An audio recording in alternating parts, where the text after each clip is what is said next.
रानू चिड़िया भोजन लेने गई हुई थी। उसके बच्चे घर पर अकेले थे। बाहर बहुत तेज बारिश हो रही थी, बिजली भी कड़क रही थी। दीदी, बहुत तेज प्यास लगी है, मैं पानी पीने नदी पर जाता हूँ। कुकू भाई देख रहा है, इतनी तेज बारिश हो रही है और तुम्हें नदी पर पानी पीने की सूझ रही है। मैं सब जानती हूँ, पानी पीने का तो सिर्फ बहाना है, तुम्हें बारिश में खेलने जाना है। दीदी, जब आप सब जानती हो तो मुझे जाने क्यों नहीं दे रही हो? कुकू भाई, मम्मा ने कहा था जब बारिश हो तो हमें घर से बाहर नहीं जाना चाहिए। बाहर बहुत खतरा होता है। शिकारी पक्षी भी बाहर शिकार की तलाश में घूम रहे होते हैं। क्या तुम्हें उनसे डर नहीं लगता? हाँ कुकू, बोलो अब क्या कहना चाहते हो? लेकिन गुड़िया दीदी, मम्मा तो बारिश में बाहर गई हैं। अरे पगले, मम्मा जब गई थी तब बारिश कहाँ हो रही थी और मम्मा कहीं बारिश में भीग नहीं रही होगी, वो कहीं छिपकर बैठी होंगी। कुकू, अब तुम चुप करके बैठ जाओ और बाहर जाने की सोचना भी मत। उधर बारिश से बचने के लिए रानू चिड़िया एक डाल पर छिपकर बैठी थी, लेकिन वो बारिश से भीग भी रही थी। हे भगवान, जल्दी से यह बारिश रुक जाए और मैं यहाँ से चली जाऊँ। मुझे इंसानों की बस्ती से बहुत डर लगता है। यहाँ शरारती बच्चे अक्सर गुलेल चलाकर मासूम पक्षियों को मार देते हैं। किसान की गाय अपने तबेले से चिड़िया को बहुत देर से देख रही थी। उसने उसे आवाज लगाई। चिड़िया, बारिश बहुत तेज है, यहाँ आ जाओ मेरे तबेले में, वरना तुम बारिश में भीगकर बीमार पड़ जाओगी। ये कौन है जो मुझे आवाज देकर बुला रहा है? रानू चिड़िया इधर उधर देखने लगती है, तभी उसकी नज़र गाय पर पड़ती है। छोटी चिड़िया, मैं बुला रही हूँ तुम्हें। यहाँ देखो, यहाँ छत है, यहाँ आकर बैठो। मैं कब से तुम्हें बारिश में भीगते हुए देख रही हूँ। अरे, यह तो किसान की गाय है जो मुझे अपने तबेले में बुला रही है। बारिश भी रुकने का नाम नहीं ले रही है। मुझे तबेले में चले जाना चाहिए। रानू चिड़िया तबेले में जाकर बैठ जाती है और गाय चिड़िया से कहती है, चिड़िया, तुम्हारा नाम क्या है और ऐसी बारिश में घर से बाहर क्यों घूम रही हो? तुम्हें पता तो है ये इंसानों की बस्ती है, यहाँ तुम्हारी जान को खतरा भी हो सकता है। मेरा नाम रानू है। वो मैं भोजन लेने निकली थी, तभी बारिश शुरू हो गई। मुझे मालूम है ये इंसानों की बस्ती है और मैं यहाँ आने से डर रही थी, क्योंकि मुझे इंसानों से बहुत डर लगता है। चिड़िया, तुम्हें डरने की कोई जरूरत नहीं। मेरा मालिक सुबह सुबह ही आता है दूध निकालने, फिर वो शाम को आता है मुझे चारा डालने। लेकिन आज तो तेज बारिश हो रही है, किसान मुझे चारा डालने आएगा ही नहीं। तो गाय माँ, आप आज रात भूखी रहोगी। तो क्या करें चिड़िया, इस खूंटे से बंधे हैं गुलामों की तरह। मेरा मालिक चारा देगा तो खाएंगे, वरना भूखे रह जाएंगे। तुम्हारा ठीक है, तुम आजाद हो, अपने मन की मालकिन हो। जब चाहे उस जंगल, कभी उस जंगल। गाय माँ, क्या आपको जंगल में घूमने को मन नहीं करता? मन तो मेरा करता है रानू चिड़िया, लेकिन क्या करें, मेरा मालिक मुझे एक पल के लिए खुला छोड़ता ही नहीं। काश मैं भी अपनी मर्जी से खुली हवा में सांस ले पाती। मेरी किस्मत काश पक्षियों की जैसी होती। गाय को इस तरह दुखी देखकर रानू चिड़िया को बहुत दुख होता है। थोड़ी देर बाद बारिश रुक गई। गाय माँ, अब मुझे चलना होगा। मेरे बच्चे घर में अकेले हैं, वो मेरा इंतजार कर रहे होंगे। सुबह से वो दोनों भूखे भी हैं। ठीक है, अब मैं चलती हूँ, आप अपना ख्याल रखना। ध्यान से जाना रानू चिड़िया। रानू चिड़िया अपने घर आ जाती है। उसके दोनों बच्चे उसके गले लग जाते हैं। फिर रात हो जाती है। बच्चे सो चुके थे, पर रानू की आंखों से नींद गायब थी। वो गाय माँ के बारे में ही सोच रही थी। मैं गाय माँ को इस तरह उदास नहीं देख सकती। मैं उन्हें आज़ाद कर दूंगी। इंसान हम पशु पक्षियों के दुख दर्द के बारे में जरा भी नहीं सोचते, बस वो अपना फायदा देखते हैं। अगले दिन फिर से बारिश हो रही थी। रानू चिड़िया इंसानों की बस्ती में जाती है।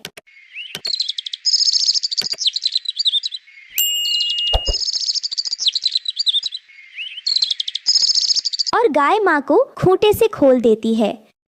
चिड़िया, तुम्हारा बहुत बहुत धन्यवाद। तुम्हारी वजह से आज मैं खुले में सांस ले सकूंगी, अपनी मर्जी से घास खा सकूंगी। चलो अब चलते हैं, अगर मालिक आ गया तो बड़ी मुश्किल हो जाएगी। राणो के पीछे पीछे वो गाय उसके घर तक आ जाती है। राणो चिड़िया के दोनों बच्चे गाय माँ को देखकर बहुत खुश होते हैं। गाय माँ के आ जाने की वजह से राणो भी अपने बच्चों के लिए निश्चिंत हो गई थी। वो जब दाना लेने जाती, बच्चे गाय के साथ खूब मस्ती करते। वहीं ये सब दूर बैठी एक बिल्ली चिड़िया के बच्चों को खाने की प्लानिंग कर रही थी। मियाओ मियाओ, आज मैं कुछ भी करके उस चिड़िया के बच्चों को अपना निवाला जरूर बनाऊंगी। मियाओ मियाओ। बहुत दिनों से बारिश बंद होने का इंतजार आज खत्म हुआ। बिल्ली रात को मौका देखकर राणो चिड़िया के घर की तरफ निकल पड़ती है और बिल्ली जैसे ही पेड़ पर चढ़ रही होती है, तभी गाय की आंख खुल जाती है। ये बिल्ली यहाँ कैसे आ गई? और ये तो रानू के घोंसले की तरफ जा रही है। बाप रे, मुझे कुछ करना होगा। गाय जल्दी से पेड़ की तरफ भागती है और जोर की टक्कर बिल्ली को मारती है और बिल्ली दूर जाकर गिरती है। जोर की आवाज सुनकर राणो का परिवार बाहर आ जाता है। रानो, तुम ठीक हो ना? वो दुष्ट बिल्ली तुम्हारे घर की तरफ जा रही थी। वो तो मेरी आँख खुल गई सही समय पर, वरना पता नहीं आज क्या हो जाता। राणो चिड़िया ने गाय का धन्यवाद किया और इस तरह राणो चिड़िया का पूरा परिवार गाय के साथ खुशी खुशी रहने लगा। दोस्तों, इस कहानी से हमें यही सीख मिलती है कि हमें किसी भी पशु पक्षी को बांध के या पिंजरे में कैद करके नहीं रखना चाहिए। प्यारे दोस्तों, अगर आपने भी किसी पशु पक्षी को कैद करके रखा है तो प्लीज उन्हें आजाद कर दें। अगर आपको हमारी यह कहानी अच्छी लगी हो तो लाइक और शेयर करना ना भूलें। अगर आप हमारे चैनल पर नए हैं तो हमारे चैनल को जरूर सब्सक्राइब करें। आपका धन्यवाद। किसी गांव में एक किसान के पास एक बहुत प्यारी सी गाय थी जिसका नाम देवकी था, परंतु वो किसान बहुत ही जालिम था। वो देवकी गाय को बहुत मारता था। किसान पूरा दिन उस गाय का दूध निकालता रहता था और फिर भी देवकी गाय को बहुत मारा करता था। बेचारी देवकी गाय अपने मालिक से बहुत ज्यादा परेशान थी। हाय रे, ये किस जन्म की पाप की सजा मिल रही है मुझे, जो मुझे इतना जालिम मालिक मिला है। मैं इसको कितना दूध देती हूँ, फिर भी यह मेरी फिक्र नहीं करता। मुझे इतना कम भोजन देता है और ऊपर से मुझे इतना जोर जोर से मारता है। मुझे बहुत दर्द होता है, लेकिन इस जालिम किसान पर कुछ भी फर्क नहीं पड़ता। पता नहीं इसकी इंसानियत कहाँ मर गई है।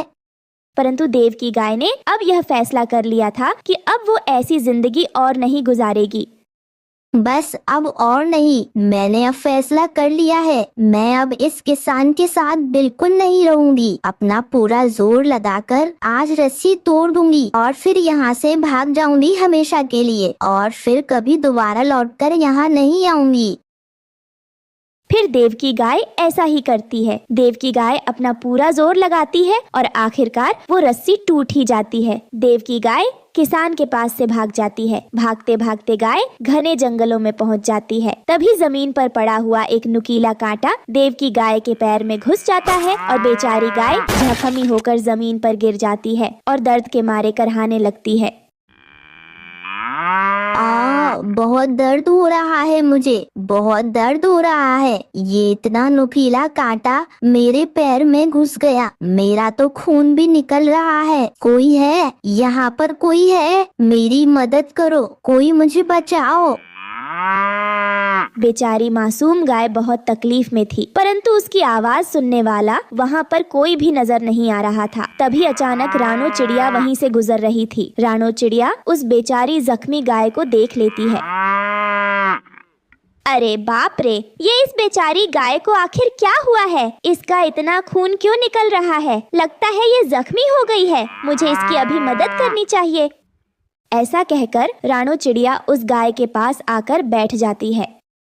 ए चिड़िया, मेरी मदद करो, मेरे पैर में बहुत दर्द हो रहा है। एक नुकीला कांटा मेरे पैर में घुस गया है, जिसकी वजह से मेरा खून बह रहा है। मेरी मदद करो चिड़िया, मेरी मदद करो।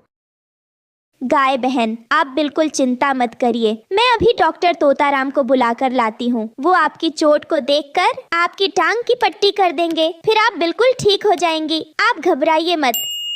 फिर राणो चिड़िया ऐसा ही करती है। राणो चिड़िया डॉक्टर तोताराम को बुलाकर लाती है। डॉक्टर तोताराम गाय की टांग का जख्म देखता है और उस पर फौरन से पट्टी कर देता है। गाय बहन, अब आप बिल्कुल ठीक हैं। घबराने की कोई जरूरत नहीं। मैंने आपके जख्म की पट्टी कर दी है। कुछ दिनों में ये जख्म ठीक हो जाएगा।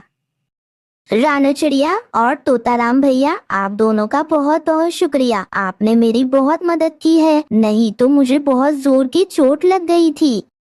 परंतु गाय बहन, आप ये बताइए कि आप ऐसा क्या कर रही थी जो आपको कांटा लग गया और आपको दिखा भी नहीं।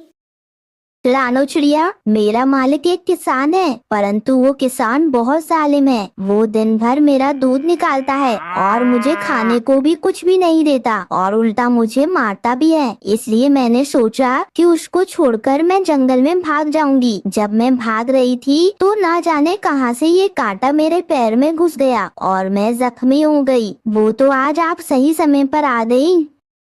आपने बिल्कुल सही किया गाय बहन। आपको ऐसे जालिम किसान के साथ नहीं रहना चाहिए था। जिस इंसान की आप इतनी मदद कर रही हो, उसको तो आपका एहसानमंद होना चाहिए था। हाँ रानू चिड़िया, लेकिन मुझे लगता है कि वो किसान मुझे ढूंढता हुआ इस जंगल में जरूर आएगा। गाय बहन, चिंता मत करिए, आप मेरे साथ चलिए। वो किसान आपको ढूंढता हुआ आएगा, पर आपको ढूंढ नहीं पाएगा। आप मेरे साथ ही रहिएगा, वहाँ पर आपकी जान को खतरा नहीं होगा। फिर देवकी गाय रानो चिड़िया के साथ उसके घर चली जाती है और रानो चिड़िया के आम पेड़ के नीचे ही रहने लगती है। ऐसे ही काफी दिन गुजर जाते हैं। अब रानो चिड़िया देवकी गाय का दूध जंगल के पक्षियों को बेचती थी। इस तरह वो अच्छे पैसे कमाने लगती है। वहीं कालू कौवा दूर पेड़ पर बैठा ये सब देख लेता है और रानो चिड़िया से जलने लगता है।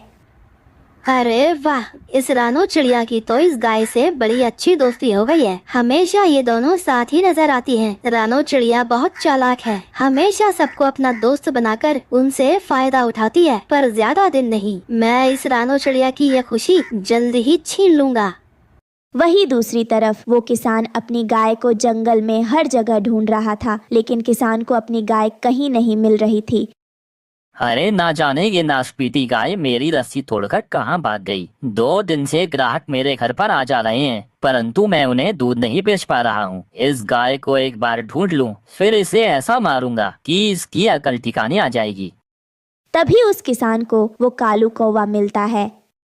अरे सुनो कौवे, तुमने क्या मेरी गाय को यहाँ आसपास देखा है? वो सफेद और काले रंग की है। मैं उसे कब से ढूंढ रहा हूँ, मगर कितने दिन हो गए, पर वो मुझे मिली ही नहीं। उसकी वजह से मेरा बहुत नुकसान हो रहा है। अच्छा, वो सफेद और काले रंग वाली गाय? हाँ हाँ, मैंने देखा है। मुझे पता है तुम्हारी गाय कहाँ है। अच्छा, तुम्हें पता है? तो फिर बताओ मेरी गाय कहाँ है? अरे ऐसे कैसे बता दूं? इसमें मेरा क्या फायदा? अगर तुम मुझे अपने खेत से बहुत सारे गेहूं के दाने मुफ्त में दोगे तो ही मैं तुम्हें बताऊंगा कि तुम्हारी गाय कहाँ है। अरे बाप रे, इंसान तो इंसान, आजकल तो पक्षी भी व्यापारियों की तरह सोचने लगे हैं। हाँ हाँ ठीक है कालू कौवे, मैं तुम्हें गेहूं के दाने दे दूंगा, लेकिन अभी मुझे बताओ कि मेरी गाय कहाँ है। अच्छा ठीक है, इस जंगल में एक रानो चिड़िया रहती है, उस बड़े आम के पेड़ के नीचे। तुम वहीं जाना, तुम्हारी गाय वहीं रह रही है उसके साथ। तभी डॉक्टर तोताराम कालू कौवे और किसान की सारी बातें सुन रहा था। वो उस किसान से पहले उड़ता हुआ रानो चिड़िया तक पहुंच जाता है और रानो चिड़िया को सारी बात बता देता है। रानो बहन, देव की गाय, जल्दी चलो यहाँ से, नहीं तो आपका मालिक किसान आता ही होगा। वो आपको पकड़कर ले जाएगा और फिर आपको बहुत मारेगा। मैंने अभी उसे कालू कौवे से बात करते हुए देखा है। आपके पास समय बहुत कम है। हाँ हाँ राना चिड़िया, मुझे उस किसान के पास नहीं जाना, मुझे तुम्हारे साथ ही रहना है। तो मुझे उस जालिम किसान से बचा लो। देवकी गाय, तुम घबराओ नहीं, चलो जल्दी से यहाँ से कहीं और चलते हैं, इससे पहले को वो किसान यहाँ पर आ जाए। फिर क्या था, रानो चिड़िया और देवकी गाय वहाँ से फौरन निकल जाते हैं। कुछ समय में जब किसान पूरे जंगल में आम का पेड़ ढूंढता हुआ वहाँ पर पहुँचता है तो ना उसे वहाँ रानो चिड़िया मिलती है और ना ही उसकी देवकी गाय। किसान को अब कालू कौवे पर बहुत गुस्सा आता है। अरे मूर्ख पक्षी, मुझे बेवकूफ बनाया, एक इंसान को बेवकूफ बनाया, उल्टा मुझसे गेहूं के दाने भी मांग रहा था, मुझसे झूठ बोला। अब देखो मैं इस कालू कौवे के साथ क्या करता हूँ। फिर वो किसान गुस्से में कालू कौवे के पास पहुंचता है। अरे क्या हुआ किसान भाई, मिल गई ना तुम्हारी गाय? अब चलो मुझे गेहूं के दाने दे दो। हाँ हाँ मेरे दोस्त, तुम्हारी वजह से ही तो मुझे मेरी गाय मिली है। चलो मेरे साथ, मैं तुम्हें गेहूं के दाने देता हूँ। फिर कालू कौवा किसान के साथ साथ उसके घर की तरफ जा रहा होता है, परंतु घर पहुंचते ही किसान कालू कौवे को एक पिंजरे में बंद कर देता है। आया भला मुझसे गेहूं के दाने लेने वाला कौवा, एक तो मुझसे झूठ बोला, ऊपर से गेहूं के दाने भी मांग रहा है। अब जिंदगी भर तू इस पिंजरे में कैद रहेगा। तेरी मुझसे झूठ बोलने की यही सजा है। कालू कौवे को अपनी लालच की सजा मिल चुकी थी और अब वहीं देव की गाय रानो चिड़िया के साथ हंसी खुशी रहने लगती है। एक जंगल में बहुत सारे पक्षी रहते थे। उसी जंगल में एक मोर भी रहता था। वो जंगल में अकेला मोर बचा था। बाकी मोर दूसरे जंगलों में चले गए थे, पर उसे यह जंगल बहुत अच्छा लगता था, जिस वजह से वो इसी जंगल में रहता था। और जब बारिश होती तो वो बारिश में बहुत नाचता। एक दिन की बात है, जंगल में बहुत तेज बारिश हो रही थी। बारिश को देखकर मोर बहुत खुश हुआ और अपने आप से बोला, अरे वाह, कितना मजा आ रहा है बारिश में। मैं तो चाहता हूँ रोज ऐसी ही बारिश हो। बारिश में नाचने का अलग ही मजा होता है। दिल खुश हो जाता है ऐसी बारिश में नाचकर। वहीं दूसरी तरफ बारिश से जंगल में रहने वाले पक्षी बहुत ज्यादा परेशान हो चुके थे, क्योंकि हर 2 दिन बाद बहुत तेज बारिश हो जाती थी, जिस वजह से उनके घरों में पानी भर चुका था। और वो सब पक्षी इस बात से बहुत ज्यादा परेशान थे और इसीलिए वो सभी एक जगह पर इकट्ठा हुए और पक्षियों की मीटिंग बिठाई। अरे भाइयों, हमें कुछ न कुछ तो करना ही पड़ेगा। यह बारिश हर 2 दिन बाद हो जाती है। मैं तो इस रोज रोज की बारिश से तंग आ गया हूँ। न खाना खा पा रहे हैं, न काम पर जा पा रहे हैं। कालू भैया, कह तो तुम बिल्कुल ठीक रहे हो, पर हम पक्षी इन सब में क्या कर सकते हैं। ये बारिश करना हमारे हाथ में थोड़ी है, ये तो बादलों का काम होता है। हाँ रानो चिड़िया, तुम बिल्कुल सही कह रही हो। इसलिए अगर हमें ये सब रोकना है तो हमें बादलों से बात करनी चाहिए कि वो इतनी बरसात ना करें, क्योंकि इस तरह तो हमारा जंगल नदी में बदल जाएगा। अरे रानू बहन, कालू, ये सब बादलों का दोष नहीं है, बल्कि इसमें मोर भी शामिल है। क्या मोर? मैं कुछ समझी नहीं हरिया भैया, मोर कैसे? अरे जब वो नाचता है तभी तो पानी बरसता है। अगर वो नाचे ना तो पानी भी नहीं बरसेगा। अच्छा, तो ऐसी बात है। तो हम लोग मोर से बात करते हैं और उन्हें समझाएंगे कि अगर उसे यहाँ रहना है तो नाचना छोड़ दे, वरना उसे ये जंगल छोड़कर जाना होगा। और यह कहकर कालू कौवा और हरिया तोता मोर के पास पहुँच जाते हैं। उन दोनों को देखकर मोर बहुत खुश हुआ। अरे भाइयों, क्या बात है, तुम लोग मेरे पास क्यों आए हो? सुनो मोर, हम तुमसे ये कहने आए हैं कि तुम नाचा मत करो, क्योंकि तुम्हारे नाचने से हमें बहुत परेशानी होती है। पर क्यों भाइयों, तुम्हें क्या परेशानी होती है? बल्कि परेशानी तो मुझे होनी चाहिए, क्योंकि नाचता तो मैं हूँ। तुम्हारे ऊपर कौन सा बोझ पड़ता है? यह सुनकर उन दोनों को गुस्सा आ जाता है, क्योंकि वो मोर को समझाने आए थे, पर उल्टा मोर ने उन्हें ही समझा दिया और वो वहाँ से चले गए। उन दोनों को इस तरह गुस्सा देखकर मोर काफी हैरान हुआ, पर उसने इस बात पर ज्यादा गौर नहीं किया। इसके बाद वह दोनों पक्षियों के पास वापस आए और उन्होंने फैसला किया कि अब वो बादलों के पास जाएंगे और बादलों से ही बात करेंगे, क्योंकि अब बादल ही कुछ कर सकते हैं। इसके बाद वो दोनों बादलों के पास जाते हैं। बादलों के पास पहुंचने पर बबलू बादल ने कालू से कहा, क्यों कालू कौवा और हरी तोता, यहाँ पर कैसे आना हुआ? कोई परेशानी है क्या? बताओ मुझे। बबलू बादल, हम आपसे ये कहने आए हैं कि आप इतनी बारिश ना कीजिए, क्योंकि बारिश की वजह से हमारे घर खराब हो गए हैं। कालू, पर बारिश तो जरूरी है, और यदि बारिश नहीं होगी तो जंगल सूख जाएगा और फिर तुम पक्षियों के पेड़ पौधे भी सूख जाएंगे। हमें कुछ नहीं पता बबलू बादल, बस तुम बारिश मत करो, क्योंकि बारिश की वजह से हमें बहुत परेशानियां झेलनी पड़ रही हैं। हमने मोर से भी मना किया है, अब वो नाचेगा नहीं। पर मुझे तो उसका नाचना बहुत ही अच्छा लगता है, और वैसे भी वो मेरा बहुत अच्छा दोस्त है। अच्छा, तो मोर तुम्हारा बहुत अच्छा दोस्त है। ठीक है, तो हम चलते हैं, बस हमारे ऊपर थोड़ी मेहरबानी कीजिए। फिर कालू और हरिया तोता वहाँ से चले आए। धीरे धीरे समय गुजर रहा था, पर बारिश रुकने का नाम ही नहीं ले रही थी। वहीं दूसरी तरफ मोर बहुत खुश था। एक दिन की बात है, बहुत तेज बारिश हो रही थी। तभी पक्षी फिर से इकट्ठा हुए और कालू कौवा ने पक्षियों से कहा, पक्षियों, अगर बारिश रोकनी है तो हमें जंगल से मोर को निकालना ही पड़ेगा, तभी बारिश बंद होगी। कालू, ये तुम क्या कह रहे हो? मोर के जाने से बारिश क्यों बंद होगी? क्योंकि उन बादलों ने मुझे बताया था कि मोर उसका बहुत अच्छा दोस्त है और अगर वो चला गया तो वो बादल भी उसके साथ चले जाएंगे, इसलिए हमें इस जंगल से मोर को निकालना चाहिए। कालू, ये तुम लोग गलत कर रहे हो। अगर वो चला गया तो फिर बारिश कभी भी नहीं होगी, और यदि बारिश नहीं हुई तो फिर हमारे पेड़ पौधे हरे कैसे रहेंगे? वैसे भी बारिश के मौसम में तो बारिश होती ही है। तुम लोग इतना परेशान मत हो। सुनो रानो चिड़िया, तुम उस मोर की तरफदारी कर रही हो। अगर तुमने ज्यादा उसकी हिमायत ली तो हम तुम्हें भी इस जंगल से निकाल देंगे।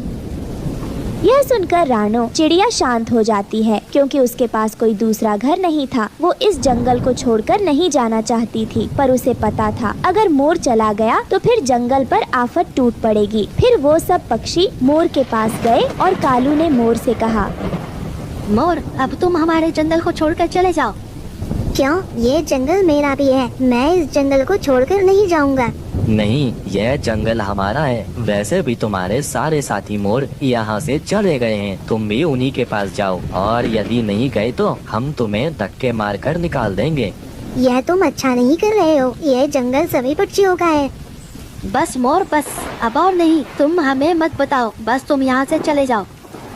यह सुनकर मोर बहुत दुखी होता है और वो जंगल को छोड़कर चला जाता है। दूसरी तरफ बादल यह सब देख रहे थे और बादलों को बहुत तेज गुस्सा आता है और वो अपने साथी बादलों से कहता है, अब मैं इस जंगल में कभी भी बारिश नहीं करूँगा, चाहे यह लोग कितना भी कहें, पर अब इस जंगल में बारिश कभी नहीं होगी। धीरे धीरे समय गुजर रहा था। मोर के जाने के बाद बारिश भी बंद हो चुकी थी। अब सभी पक्षी बहुत खुश थे और वो आराम से अपनी जिंदगी गुजार रहे थे। समय तेजी से गुजर रहा था। 1 साल कब बीत गया उन्हें पता ही नहीं लगा और गर्मियाँ बहुत तेज पड़ने लगी। गर्मियों की वजह से सभी पक्षी बहुत ज्यादा परेशान हुए, क्योंकि पानी की कमी होने लगी। पेड़ पौधे भी सूखने लगे, पर बारिश अभी तक नहीं हुई। फिर सभी पक्षी फिर से इकट्ठा हुए। अरे भाइयों, बारिश क्यों नहीं हो रही है? अब तो पूरा 1 साल हो गया है। कालू, अब तुम लोग बारिश की क्यों चिंता कर रहे हो? वैसे बारिश तुम्हारी वजह से ही तो बंद हुई है। यह तुम क्या कह रही हो रानो चिड़िया? तुम्हारा दिमाग तो सही है ना? हाँ, मेरा दिमाग तो बिल्कुल सही है, पर तुम लोगों का दिमाग खराब हो गया था, जिस वजह से तुमने जंगल से मोर को निकाल दिया। तो क्या हुआ? अगर मोर चला गया तो क्या बारिश नहीं होगी? नहीं होगी। लगता है तुम लोग भूल गए हो पुरानी बातें। ये सुनकर सभी पक्षियों को पुरानी बातें याद आ जाती हैं और उन्हें एहसास होता है कि उन्होंने मोर को इसीलिए निकाला था कि बारिश ना हो। फिर वो पक्षी रानो चिड़िया से माफी मांगते हैं। पक्षियों, मुझसे माफी मांगने से कोई फायदा नहीं। हमें मोर के पास चलना चाहिए और उससे माफी मांगनी चाहिए। उसके बाद वो सभी पक्षी मोर के पास गए और कालू कौवे ने मोर से माफी मांगी। हमें माफ कर दो मोर, हमने तुम्हारी बहुत बेइज्जती की थी और तुम्हें जंगल से भी निकाल दिया, पर तुम हमारे साथ चलो, क्योंकि हमारे जंगल में बारिश नहीं हो रही है, जिसकी वजह से हम पक्षियों को बड़ी मुश्किलों का सामना करना पड़ रहा है। मैं नहीं जाऊंगा, तुम लोगों ने मुझे बहुत बेइज्जत किया था। हमें माफ कर दो मोर भाई, तुम चाहे हमें कोई भी सजा दे दो, पर तुम हमारे साथ चलो हमारे जंगल। हम पक्षियों को तुम्हारी जरूरत है, तुम ही हमें इस परेशानी से बचा सकते हो। ठीक है, मैं तुम लोगों के साथ चलता हूँ। लगता है तुम्हें अपने किए पर पछतावा हो रहा है। फिर मोर उन पक्षियों के साथ उनके जंगल चला गया और जंगल में जाकर नाचने लगा। मोर को खुश देखकर बादलों ने फिर से बरसात कर दी, जिसे देखकर सभी पक्षी बहुत खुश हो जाते हैं और वो सब पक्षी भी मोर के साथ नाचने लगते हैं, जिसे देखकर बादल बहुत खुश हो रहे थे और झमाझम बरसात कर रहे थे।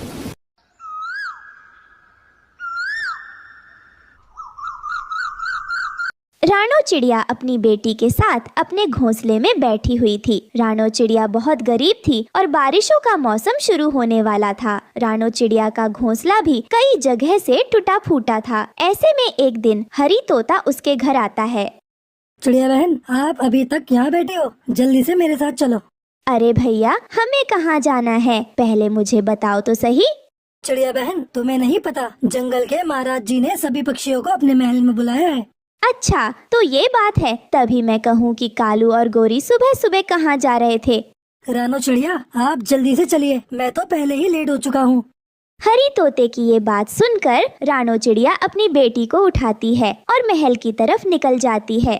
पक्षियों, हमने एक प्रतियोगिता रखी है और वो प्रतियोगिता मिट्टी का घर बनाने की है। जो भी पक्षी बहुत ही सुंदर और मजबूत मिट्टी का घर बनाएगा उसे फसलों से भरा एक खेत दिया जाएगा। हाँ महाराज, हम सभी पक्षी प्रतियोगिता में भाग लेंगे और मिट्टी का मजबूत सा घर बनाएंगे। ठीक है, 1 हफ्ते बाद आप सभी के घर देखने आऊंगा। तब तक आप अपने लिए मिट्टी के मजबूत से घर बनाना। गिद्ध महाराज की ये बात सुनकर सभी पक्षी बहुत खुश होते हैं और अपने अपने कामों में लग जाते हैं। महाराज जी, मुझे तो ये घर बनाने की प्रतियोगिता थोड़ी सी अजीब लगी है। हाँ सैनिक, तुमने एकदम ठीक ही समझा है। मैंने ये प्रतियोगिता इनाम जीतने के लिए नहीं रखी है, बल्कि मैं चाहता हूँ कि सभी पक्षियों के पास मजबूत सा मिट्टी का घर हो ताकि बारिश के मौसम में वो सुरक्षित रह सकें। वाह महाराज जी, आपने क्या दिमाग लगाया है। अब जंगल के सभी पक्षी इनाम जीतने के लिए मिट्टी का घर बनाकर ही रहेंगे। बस कालू, बस थोड़ा सा आराम कर लेती हूँ, मैं बहुत थक गई हूँ। क्या गोरी, तुम्हें फसल से भरा खेत नहीं चाहिए जो तुमने इतनी जल्दी हार मान ली? चाहिए ना कालू जी, वो खेत तो